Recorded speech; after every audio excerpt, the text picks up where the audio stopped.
Now in its 11th year, the event at Rebecca Farm enters the next decade with a new course design and a renewed emphasis on giving younger riders in the western U.S.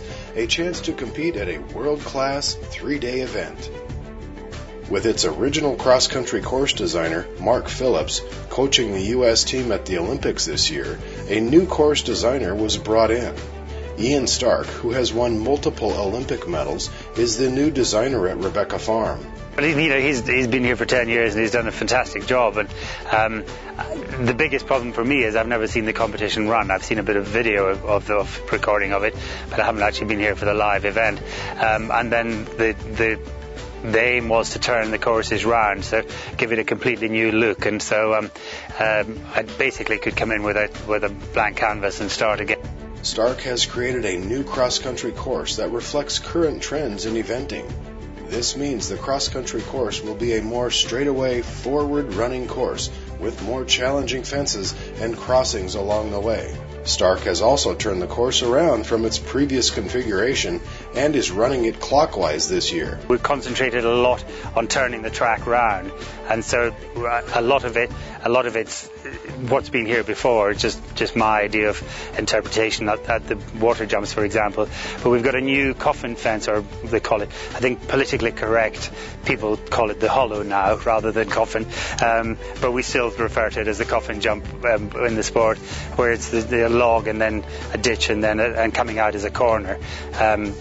That's going to be quite influential, and also the big ditch brush that's into space that looks huge, looks massive, but the horses usually cope with it quite well.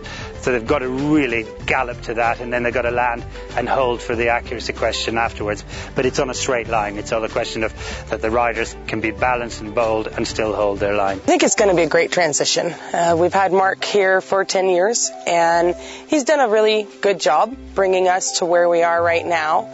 And it's time for a bit of a change. And we've been thinking about changing it up a bit. So coming across Ian and his philosophy matches very similarly to what I'd like to see this event become. So it's a good match. When you turn the whole thing round, yes, we've got some good questions and some interesting features out there, but we'll build up over the next couple of years and get it more established on this new route. But the main thing was to get a flow for the horses and the riders so that the competition runs well.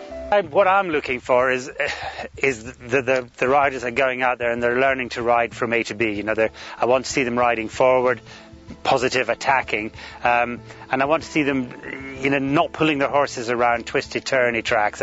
I don't like sharp turns and big fences with a turn to a skinny. I don't like to do that too often. What I want to see is that cross country was meant to be ridden across the country, and going in straight lines and over features that get in your way, and so I want to see riders riding fast and bold but accurately and staying on a line. So I still expect them to line up a fence and jump accurately over angles, but I want to see them doing that in a more positive way and not thinking backwards. One of the obstacles, called Leap of Faith, requires the horse and rider to fly 24 feet through the air over a ditch and a 10-foot-high log rail. What you want is the horse rider to look up, jump big and bold, and then they've got to land, and they've got 4 strides down to the skinny. So it's a good attacking fence, and then they've got to be accurate on the landing side. This is what I was referring to. This is a sort of rider frightener fence. As I say, the horses are not going to stand here and look at this and think, oh, yikes, that's a long way. They're just going to come along in a good galloping rhythm, and the riders have got to be bold, and they're going to get a huge, wonderful feeling, of flying through the air. And as long as the riders are focused on the B element and they land in balance, the horse should just stay on its line and be accurate. But if they have any hesitation here or an uncomfortable jump and the rider's out of balance, then they're going to run past the B element, and whilst they shouldn't really fall off, they might have a 20 penalties. But in general, it should be a fence that frightens the riders but not the horses. 2012 is the second year that the event has not had its namesake founder, Rebecca Broussard, here to watch. Broussard passed away in 2009, and this year's event will honor breast cancer research. The Halt at X is a fundraiser created by Broussard's daughter, Sarah Broussard-Kelly, to help fund cancer research. Halt Cancer at X is an initiative that we started this year to help raise money for breast cancer research. I figured that the event is a good place to do this platform because everyone who competes here knew my mother, whether it be personally or peripherally, and can help, can really stand behind, getting funds for breast cancer research. This year is the biggest event.